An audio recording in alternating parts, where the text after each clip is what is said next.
السلام عليكم اخواتي الغاليات، ان شاء الله يلقاكم هذا الفيديو في احسن الاحوال. اليوم ان شاء الله راح نقدم لكم طريقتي في تخليل ولا ترقية الزيتون.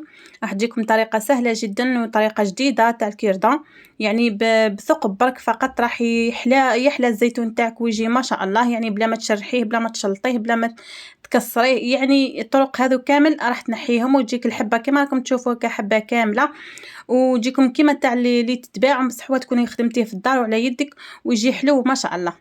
اتهلاو لي في الجام حباباتي باش يطلع الفيديو تاعي ويشوفوه بزاف الناس. واللي اول مره تشوف قناتي تشتركوا وتفعل الجرس باش يوصلها دائما جديد القناه. لازم تفعلوا الجرس باش يوصلك دائما الجديد كي نحط فيديو جديد.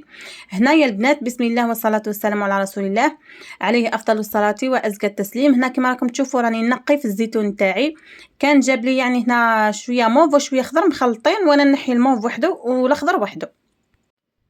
والحبه اللي تكون يعني مبيكيه ولا تكون يعني هكا فيها يعني شكه فيها انها يعني فيها عصفور ولا حاجه، يعني نحاول اني يعني بقدر الامكان ما نديرش يعني الحبات اللي مبيكين خلاص، على خاطر هذوك الحبات يفسدوا لنا الزيتون تاعنا.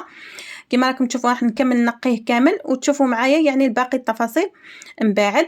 لهنا راح نغسلو مليح يا البنات. هنا الزيتون تاعي راح نزيد نغسلو مليح مليح بعد ما نقيته. هنا خواتاتي باش تفاداو انه الزيتون ممكن يكون مدود، يعني حاشاكم يعني الكلمه هذه صح، يعني هاني كيما نقولوا حنا بزاف الناس يعفوا وبصح، يعني الزيتون على كل حال دائما يكون فيه هكا حبه فيها دوده راهي ما تشافش بالعين، ودائما الزيتونه تكون مغلوقه هكا وانت تحليها انت تلقاها. يعني من الاحسن انكم تنقعوه هكا، تنقعوه ليله كامله غدوه الصباح، يعني قبل ما تشرحوه قبل ما تقيسوه يعني كامل تغسلوه برك وتنقعوه في الماء. غدوه الصباح تلقاي كاش ما دوده ولا حاجه تلقاي خرجت في هذاك الماء، يعني باش تفاداي انك تشرحي الزيتون بالدود نتاعو بكل. هكا نقولها لكم يعني فرانشمون باش يكون على بالكم، يعني هكا بصراحه، وباش ديروا كيما راني ندير انا. على خاطر كيما تكون الزيتونه يعني مازلتي ما نقعتيهاش، يعني الدوده هذيك تعود مازالت في وسطها وتروحي تشرحيها ولا تثقبيها بهذيك الدوده وتاكلي العفن. حاشاكم يعني اسمحوا لي على هذه الكلمات. المهم يا البنات نحكموا هنايا بعد ما نقعت الزيتون تاعي، والزيتون تاعي كان نظيف كامل ما لقيتش فيه حتى يعني كيما نقولوا حنا قشه. غسلته مليح جاي الماء ونقعته ليله كامله وبديت نثقب فيه بالكيردون. ماني راح نشرحه يا البنات، ماني راح نكسره. شوفوا بالكيردون ديروا ثقبه من هنا من الجهه هذيك تاع العرق، يعني حتى تحسوا باللي وصلتوا للنواه، وتزيدوا الجهه الاخرى ديروا ثقبه.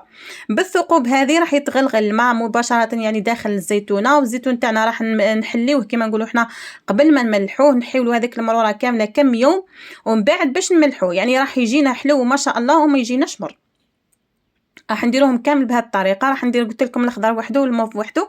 وشوفوا الموف يعني غير ما نقعته في الماء برك يعني ليله كامله بدا يدير لي غران وبدا يتبدل اللون تاعو. يشوفوا كيفاه ولا ما ولاش يعني كيما موف كامل كيما بكري، بدا ديجا يتبدل اللون تاعو. هو الزيتون راهو يتبدل اللون تاعو كل ما يطيب كل ما يتبدل اللون تاعو. هكا البنات نثقبهم كامل منه من يعني ثقبه منه ثقبه من فقط بالكيردون يعني تاع الاسنان هذاك الرقيق.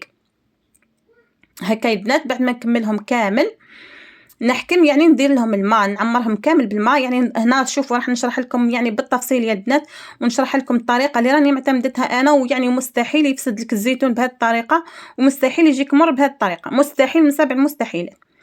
هنا راح نعمروا القراعي كامل بالماء ومن بعد رانا كل يوم نبدلوا الماء تاعو. يعني انا مديت لكم الطريقه التقليديه والطريقه اللي تعلمتها انا يعني بكل صراحه من عند عزوزتي. يعني انا ما كنتش نعرف الزيتون، واصلا يعني اللي في البيضه ما نديروهش بزاف. هنا في بسكال اللي يديروه بزاف بزاف الزيتون يديروه بعد من بعد نتاع الزيتون. وراح نقول لكم خواتاتي اللي توفرت على القراعي ولا البلارات نتاع الزجاج، يعني من الاحسن ان دير انها دير في اواني زجاجيه.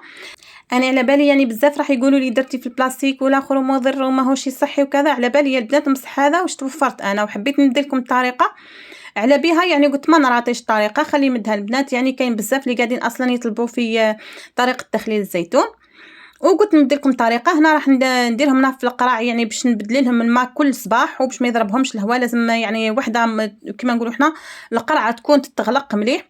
تقدروا تستعملوا حتى القرعه تاع الياغورت، على خاطر انا هنايا كانوا فضلوا لي شويه حبات خشان ما حبوش يدخلوا من هنايا في في الفم تاع القرعه هذه، عفوا تاع نتاع الماء.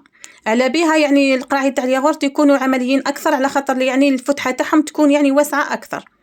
هنايا البنات راح نبدلوا لهم الماء. دوكا نبداو نبدلوا لهم الماء كل صباح، كل صباح تحطوهم قدامكم كيما درت انا في البوطاجي، يعني تحطوه هكا فوق البوطاجي باش يبان لكم كل صباح، على خاطر كان تحطوه في بلاكار ولا تحطوه لتحت هكا تحت البوطاجي ماكمش راح تتفكروه، يعني راح تفكريه الصباح هذا تفكريه غدوه تفكريه الاخر، يعني يجي نهار تنسيه. اولا يا البنات 5 ايام الاولين، عفوا 5 ايام الاولين راح تبدلوا كل نهار الماء، تبدلوا كل نهار يعني وتشوفوا باللي يعني القرعه هكا ولا فيها واحد الضغط ولا فيها شغل الغازات هكا، حاذروا شويه وروحوا يعني البوطاجي باش ما يسيحوش الماء في الارض. وديروا يا البنات تبدلوا الماء نتاعكم، يعني حاذروا شويه كي تحبوا تفتحوا المقفال شويه دير تفشفش هكا هذيك الغازات، ومن بعد مع الوقت كل ما يتنحالوا المراره هذيك وكل ما يتنحالوا الاخر هو يبدا يتنحالوا هذوك الغازات.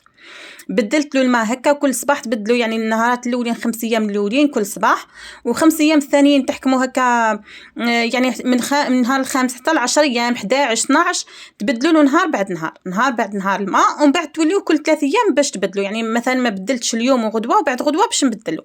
المهم يا البنات وتذوقوا تذوقوا الزيتون تاعكم، تذوقوه كل مره تذوقوه، يعني كل هكا كي يوصل 12 يوم تبداو تذوقوه حتى ل 15 يوم 20 يوم تلقاوه خلاص نحات له المراره. كي تلقاوه تنحات له خلاص المراره تفرغوه من الماء وتبداو ديروا له في الملح. دوك تشوفوا الطريقه تاعي كيفاه نملح الزيتون، وراح نقول لكم يعني طريقه اذا راح تخلي الزيتون تاعك كيما نقولوا حنا فتره طويله باغ اكزومبل شهور 6 شهور حتى العام قد واش ديري الملح، واذا راح تستهلكيه في نص شهر يعني ديري غير شويه ملح برك، انا ما نحبوش ملح بزاف وحسب الرغبه يا البنات، انا ما نحبوش ملح بزاف هكا، وانا اصلا علمتني قلت لكم الطريقه هذه عزوزتي وهي كانت عندها كان لا طونسيون والاخر ما ديروش ملح ويجي بنين، الحق ما يعجبنيش انا ملح بزاف، ولفت هكا نديرو بنفس الطريقه، وكل وحده كيفاه دير الملح تاعها يعني، وكل وحده كيفاه دير. هنا شوفوا يا بنات حوالي بعد 20 يوم نحيتهم من القراعي هذوك، ونحيت الاخضر وحده والموف وحده باش نبدا من بعد ان شاء الله كي نبداو ناكلو بالموف، حتى نفضوا باش نروحوا للاخضر. شوفوا الموف كيفاه جا، الموف يجي طري يعني ويطرى في ساعه. هنا راح ندير لكم الكيله تاعنا تاع التخليل، يعني الطريقه كيفاه نملحو.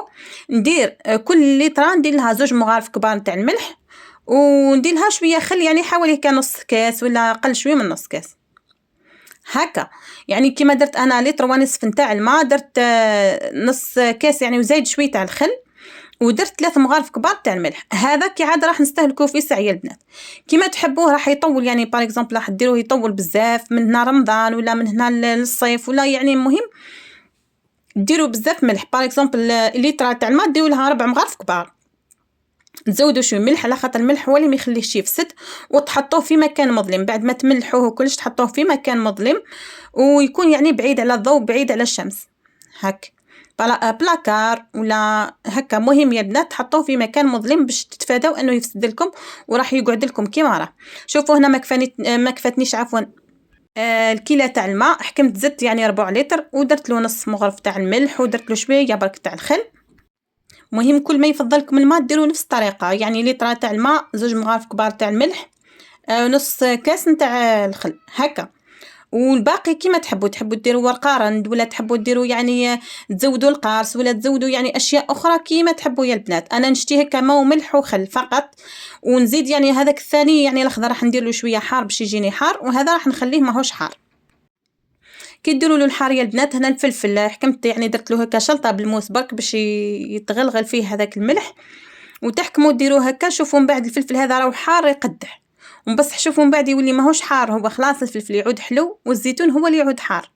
ودرت شويه الفلفل هذا الاحمر وحسب الرغبه نتوما واش تحبوا، قلت لكم ديروا منكهات اخرى كيما تحبوا يا البنات، كاين اللي يديروا شويه زروديه يعني كاين اللي يديروا يعني كيما تحبوا. انا قلت لكم نحبوا بسيط كيما هكا، ودرت حبه قارص برك قسمتها بين هذا وهذا على خاطر ما نحبش بزاف الحامض، القارص يبدل هكا طعمه تاع القارص هذيك يعني تجي بنينه فرات، ما نشتيش انه يكون حامض بزاف هكا يا البنات. كنت نسيت لهنا راني غلقت ومن بعد نسيت هذوك الحبات قلت لكم اللي خشان اللي درتهم وحدهم في البلاره الصغيره هذيك، ومن بعد عاودت فتحت ودرتهم. شوفوا هذه الحبات ما بغاوش يدخلوا لي قلت لكم في هذوك القراعي وخليتهم وحدهم يعني بدلت لهم الماء حتى هما درت لهم الشان ومن بعد ونجحوا لي. شوفوا يعني شويه حبات برك ونجحوها ما شاء الله خرجوا لاباس بهم، ومن بعد تخليوه هكا بعد 5 أيام يعني راح يتملح ويعود ملح. يعني هنا بعد ما تملحوه وكل شيء بعد 5 أيام تبداو تاكلوا منه عادي.